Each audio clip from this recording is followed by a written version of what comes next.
Olá pessoal, boa noite. Hoje eu vim conversar um pouquinho com vocês sobre autoconhecimento e consciência, mais especificamente sobre a realidade. Vou pedir alguns minutinhos e a gente já volta a conversar.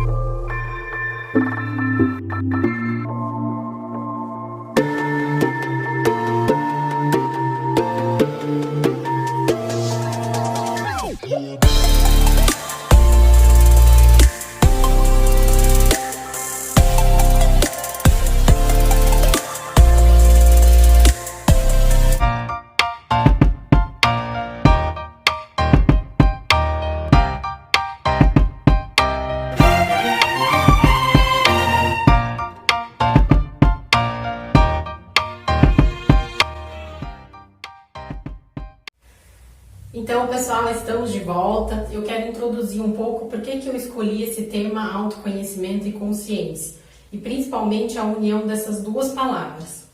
Primeiro, porque eu acho que autoconhecimento é uma coisa muito complexa. Inclusive, eu fiz uma enquete no meu Instagram perguntando para as pessoas se elas achavam que se conheciam bastante, ou muito bem, ou quase nada. A grande maioria respondeu que se conhece muito bem. E é muito comum as pessoas acharem isso, que elas se conhecem perfeitamente, elas não têm dúvida de nada.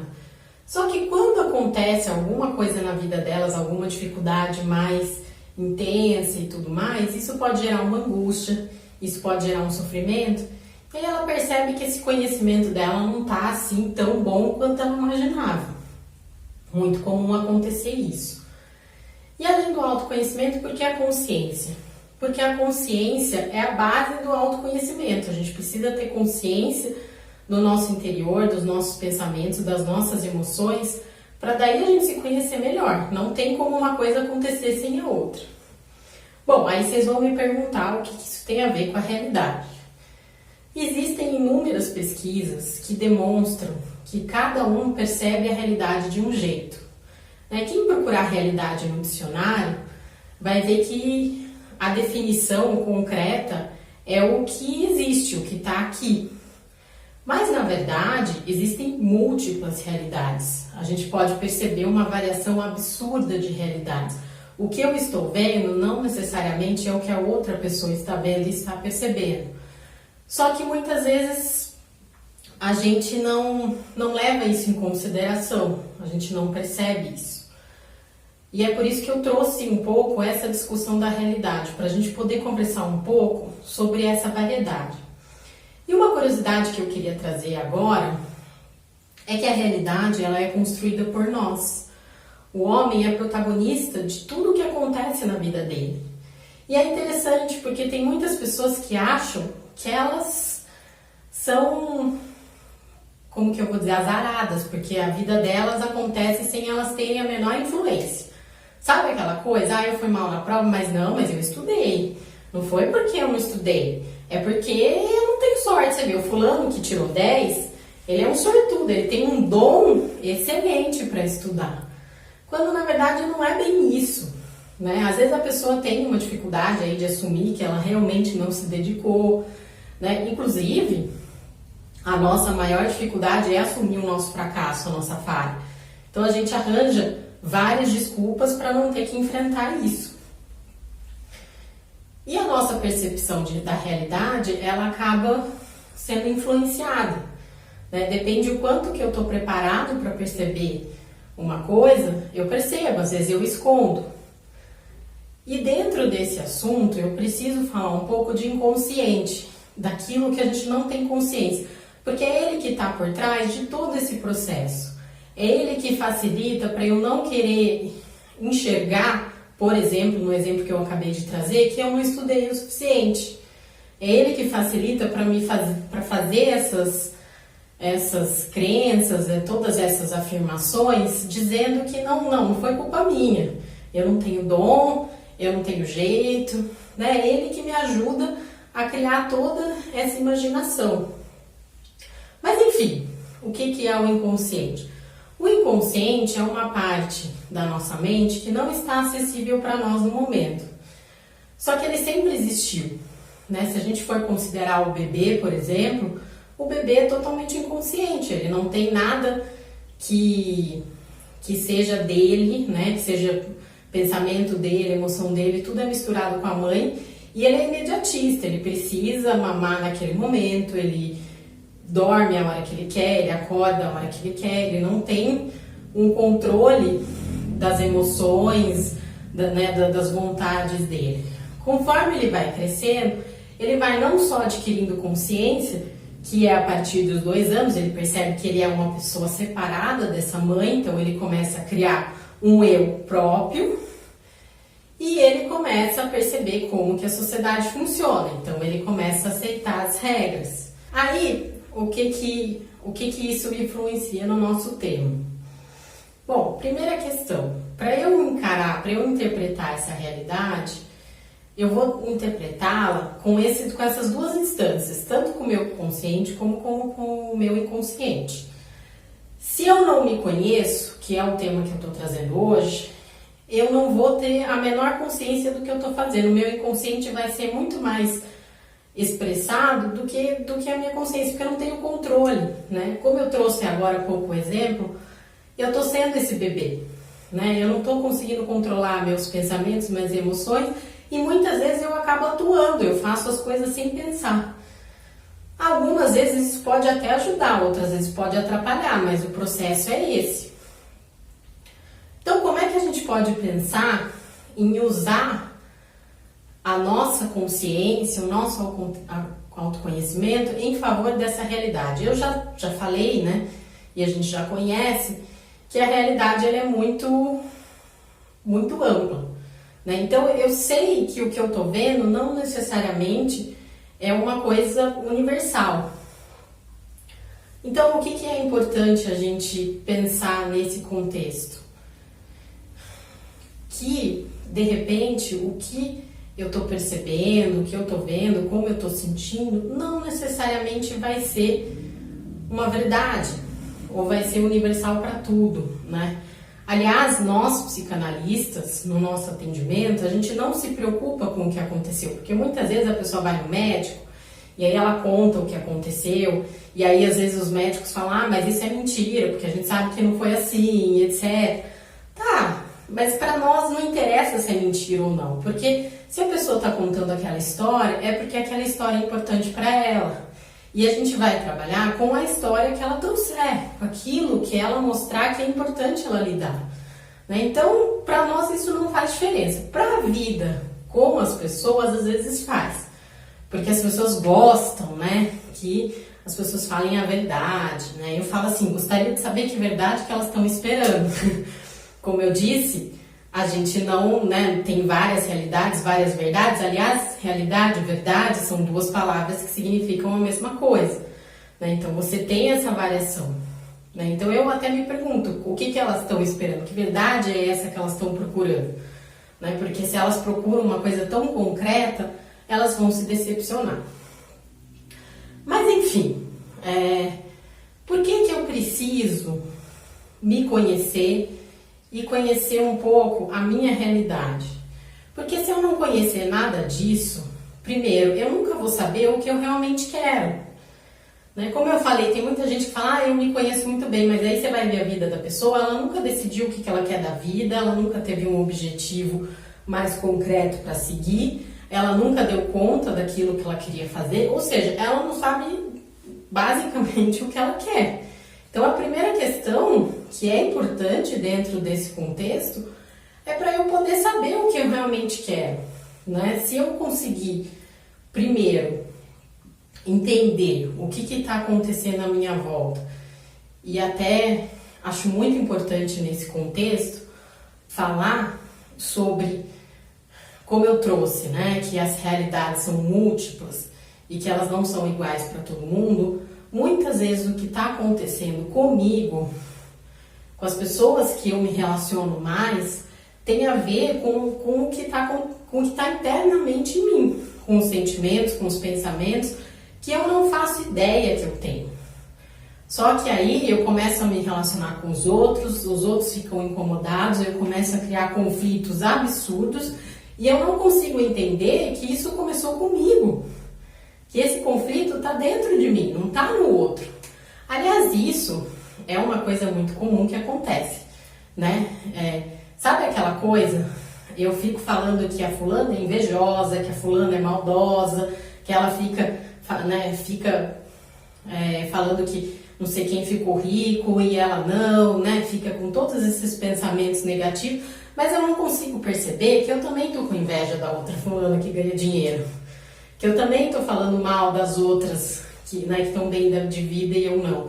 Então é isso que é necessário muitas vezes, que a pessoa se conheça, para ela não ficar nesse ciclo de falar dos outros, né? Não perceber que ela também está sendo assim e não ter a capacidade, a vontade e a persistência de mudar esse contexto, de poder não continuar nesse ciclo que muitas vezes não tem fim, porque se eu não me conheço, eu vou investir nisso a vida inteira, né? Eu vou falar e aí vem a justificativa que eu já trouxe, mas é dom, é sorte, né? Ou mas foi sem querer, né? Eu nunca consigo assumir a responsabilidade pela minha vida, pelos meus atos, né? E assumir também a minha vontade de mudar.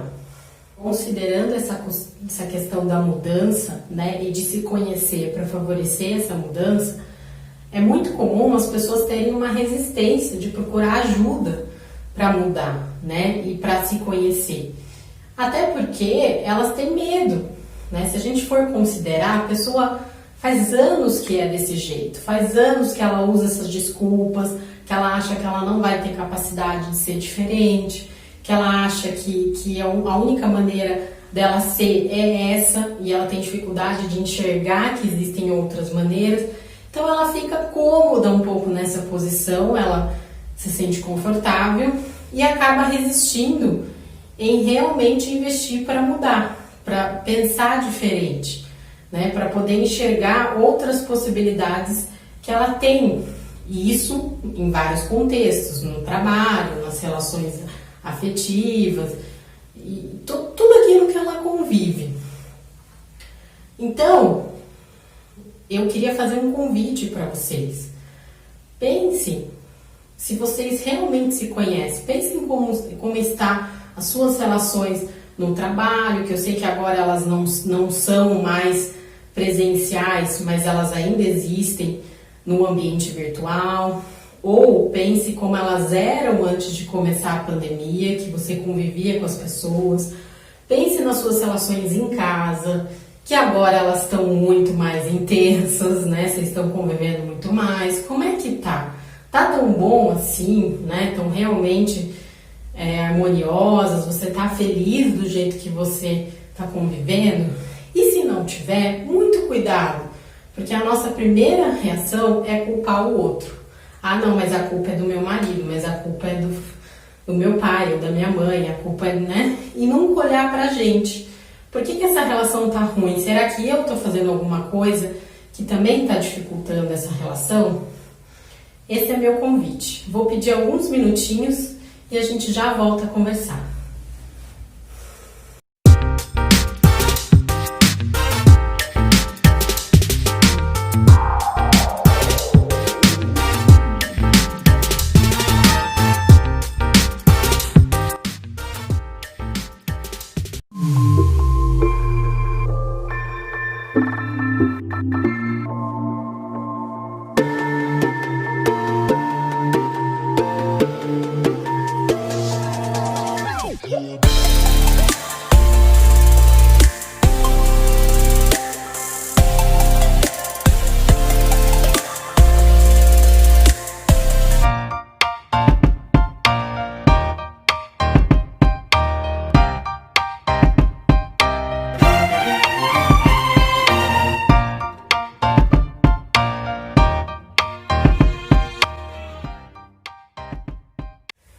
Então, pessoal, estamos de volta.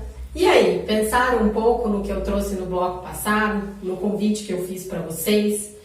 Então, eu fiz esse convite para que vocês possam refletir um pouco sobre a vida cotidiana de vocês, para que vocês possam trazer um pouco daquilo que a gente está conversando aqui no programa para a sua vida, para ver como que ela tá, para poder pensar um pouco. Lembra que eu falei no começo que as pessoas às vezes, né, até na minha enquete do Instagram, que as pessoas falam que se conhecem muito bem, que sabem muito sobre elas?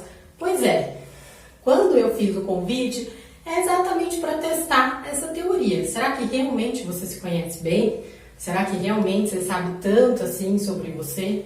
Porque muitas vezes não é assim. E quando essa crença ou essa fantasia se desmorona, seja qual for o motivo, aí a pessoa entra em crise.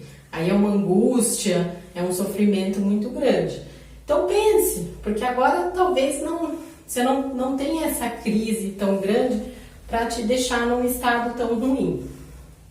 E agora, eu queria conversar um pouquinho com vocês, trazer de volta um pouco o tema que eu trouxe no primeiro bloco da realidade e da verdade, para contextualizar um pouco como é que a gente criou essa realidade. Né? Lembra que eu falei que o homem é protagonista, que é ele que cria? Então, como é que ele criou isso? A gente criou a realidade, a nossa verdade, a partir da linguagem. Foi a palavra que passou a representar certas coisas, certos objetos, certas emoções e etc. E passou a agregar significado. Né? Então eu sei, se eu falar para você o que é uma cadeira, você sabe o que é uma cadeira. Né? E todo mundo vai entender. É isso que fez a gente criar uma certa realidade. Né? É claro que aí, vou usar o exemplo da cadeira, né? Eu posso falar uma cadeira, mas a cadeira que eu estou pensando não vai ser a que você está pensando e a que seu colega está pensando e assim por diante. Então a gente tem sim uma variedade aí de possibilidades, mas a gente também tem uma definição, né? Porque afinal aquilo é uma cadeira, ela pode ter várias formas diferentes, mas ela não deixa de ser isso. Tá, mas aí você fala pra mim, mas e o que isso tem a ver com o tema que você está trazendo, né? Que é se conhecer, que é a questão da consciência. Bom, se eu tô falando que a linguagem contribuiu para a criação da realidade, eu também tô querendo dizer que a nossa consciência passa por esse contexto, né? Porque a consciência, ela tá razoavelmente relacionada com a realidade. Como eu falei, a gente tem uma variedade aí de realidades, a gente não pode pensar numa realidade só. Mas eu tenho que saber quando que eu estou consciente e quando eu não estou. Isso tem a ver com a realidade, tem a ver com eu estar presente naquele momento. Também fiz uma enquete no meu Instagram sobre esse assunto, querendo perguntar para as pessoas se alguma vez elas perderam a consciência. E me chamou muita atenção, porque a resposta delas, a maioria, foi assim, mas como assim perder consciência? Desmaiar? Pois é, deixa eu contar uma coisa, perder consciência não precisa ser desmaio, não precisa ser anestesia geral, não precisa ser um contexto tão forte assim. Às vezes, sabe quando você está naquela sala de espera de um médico, que você não aguenta mais esperar, e de repente você está sentado na poltrona, você começa a olhar para a parede e pensar na vida, e se a secretária te chamar, você não vai escutar? Então, isso é perder consciência. Claro que, como eu falei, não tem a mesma intensidade do desmaio, da anestesia geral e etc. A pessoa, ela tá razoavelmente ligada no ambiente, mas ela não tá com a atenção dela totalmente voltada para aquele ambiente. Aliás, esse estilo de perder a consciência hoje ele é muito comum. Porque com celulares, com tablet, com todos esses aparelhos digitais, é muito fácil você se desligar, né? Acho que agora é o contrário, né? Como que eu fico ligado nos ambientes, porque eu tenho várias oportunidades de não estar. E até, também é um assunto que eu queria trazer hoje, essa questão de eu estar ligado, eu estar presente nos ambientes. Porque eu tenho muito estímulo para não estar. Eu tenho uma variedade de possibilidades de me distrair e de não poder viver aquele momento. E muitas vezes você sente que as coisas passaram e você nem sabe como, porque você não estava lá, né? Ou você estava distraído, ou você estava no Facebook, ou você estava no Instagram, você estava olhando outras coisas. Aliás, é interessante, porque a gente está em algum lugar, com alguma pessoa, mas não está, porque estamos, né, mexendo em outro lugar ou pensando em outra coisa. E aí, quando a gente se distancia dessa pessoa, né, então eu estou em outro lugar e essa pessoa não está mais, aí a gente se relaciona por Facebook e Instagram, né? Então veja como que estão os relacionamentos, né? Eu acho que está um pouco confuso. Mas enfim, eu vou voltar nesse assunto num outro programa para aprofundar um pouco mais ele. Hoje, o que eu queria trazer é um pouquinho essa noção de realidade, de consciência e de inconsciente, de não estar ali, de estar ausente. Inclusive, tem um experimento muito interessante que foi feito nos Estados Unidos, exatamente para poder pensar nessa questão da existência do inconsciente. Como que ele foi feito? Eles pegaram uma pessoa que era cega, totalmente cega, colocaram vários obstáculos no corredor e colocaram uma venda nesse homem que era cego. Ele não tinha nenhum meio de ajuda, nem aquela bengala que eles usam para sentir, e ninguém estava ajudando ele. E colocaram nesse corredor para ele atravessar o corredor. Pois é, o que aconteceu? Ele não bateu em nenhum obstáculo. Aí vocês vão falar para mim, nossa, mas foi sorte. Não, pode ter sido sim uma percepção inconsciente dele. Ele não enxergava, mas ele sentiu que em determinados lugares existia um obstáculo e ele não podia passar lá. Um outro exemplo que eu trago é um livro muito bonito que eu li, que é de um neurologista, se eu não me engano, o Oliver Sacks. Ele vai pegando vários casos de doenças muito atípicas da memória, das percepções e etc. E uma que ele traz também é um cara que não enxergava, só que não que ele não enxergava nada, ele não enxergava cores, ele não enxergava tão nitidamente. E ele tinha uma perda de memória também. Mas o que chamou a atenção dele? Apesar da perda de memória e dessas dificuldades que ele tinha, todo dia ele levantava, ia para o banheiro, fazia as necessidades e depois ele ia na cozinha, fazia a comida dele. Só que ele não tinha noção do que ele estava fazendo. E aí a gente entra numa discussão que também é um pouco atual, da questão dos hábitos, né? O que sustenta um hábito? Também é um pouco o nosso inconsciente, né? Aquilo que a gente, pelo hábito, acabou gravando um pouco na nossa mente. Então, aquilo estava tão habitual que ele fazia sem pensar, né? Que quando ele via, ele já estava fazendo, aquilo era a realidade dele, né? Então, eu quis contextualizar através desses exemplos a realidade, aonde que ela se encaixa, principalmente pensando nessa dinâmica do que eu consigo perceber e daquilo que eu não consigo perceber. E como isso que eu não consigo perceber influencia a minha vida, influencia o meu cotidiano. Porque é muito fácil enxergar isso nesses casos que eu trouxe de exemplo. Mas quando eu estou totalmente com as minhas percepções, a visão, né, o tato e todas né, as outras percepções, talvez eu não consiga perceber essas influências na minha vida, elas não ficam tão evidentes. Até voltando um pouco nessa questão da consciência, do inconsciente e da realidade, eu queria trazer um exemplo um pouco mais concreto para vocês. Sabe aquela pessoa que de repente ela começa a se sentir ansiosa e ela não sabe por quê? De repente ela começa a se sentir ansiosa, muitas vezes isso acaba ficando tão intenso que pode chegar até o pânico, né? Porque o pânico, na verdade, o que é? É a paralisação.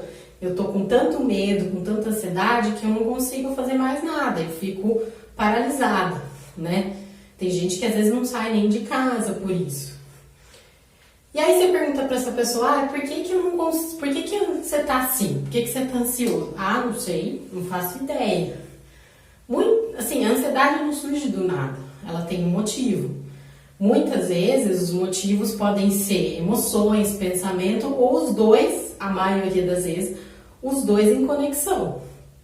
Mas, muito provavelmente, ela não percebeu os sinais que apareceram para ela internamente, dizendo por que ela está ansiosa. Muitas vezes são pensamentos sutis, são emoções assim mal resolvidas, que às vezes a pessoa nem quer perceber, né? Vem e some ao mesmo tempo. Porque eu brinco que a mente é muito inteligente. Então, se ela percebe que está te incomodando, ela dá um jeito de esconder. Né? E nesse ponto ela também é muito boa em fazer isso. Então, às vezes você não vai ter essa percepção, né? Por isso, retomando a pergunta que eu fiz no bloco passado, que eu falo que é importante a gente começar a se conhecer e a se perceber. Porque são as pequenas coisas que a gente vai começar a pensar e a abrir a possibilidade de mudança. Sabe? São coisas mínimas. E é difícil, eu sei que é difícil, porque às vezes com os meus pacientes eu começo a conversar sobre isso e eles, nossa, acham que eu tô louca, porque onde já se viu eu querer que eles pensem em coisas simples, né? Mas é assim que começa, né?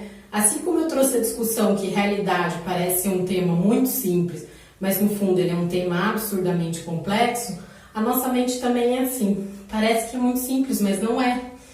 E muitas vezes eu tenho que acessar até a história da minha vida, a minha infância. Eu sei que vocês morrem de raiva de psicanalista que sempre pergunta da infância. Eu já recebi um monte no meu consultório que fala assim, eu não quero falar da minha infância, eu não quero ter nada a ver com isso. Mas muito do que a gente vivencia na idade adulta vem da nossa infância. Na verdade, a gente brinca que o adulto é uma criança por dentro. Porque toda dificuldade que ele vive teve a ver um pouco com a criança que ele foi. E a gente precisa recuperar isso. A gente precisa acessar isso. Não que você vai se tornar uma criança. Não é isso. Mas porque é essa criança que vai te proporcionar pensar um pouco diferente. Conseguir lidar com as suas questões de um jeito diferente. Se você não acessá-la, isso não vai ser possível. Ela tem todas as informações sobre você, assim como o seu inconsciente também. E a única maneira da gente proporcionar a mudança é poder ter acesso a isso. Calma, não é do dia para a noite e não é tão simples. A única pessoa que conseguiu fazer isso foi Freud há mais de 100 anos atrás. Então não fique culpado se você não consegue. Realmente é um processo complicado. Mas para aqueles que quiserem começar uma análise, ela realmente ajuda. Até porque às vezes uma outra pessoa pensando com a gente ajuda a gente a entrar em contato com algumas questões que sozinha é muito difícil, que sozinha a gente não acessa, a gente esconde, a gente desaparece com elas e essa pessoa vai ajudando a costurar um pouco essas informações e a lidar um pouco com esse processo. Se você gostou do vídeo, curta a minha página para receber os próximos avisos sobre os próximos episódios.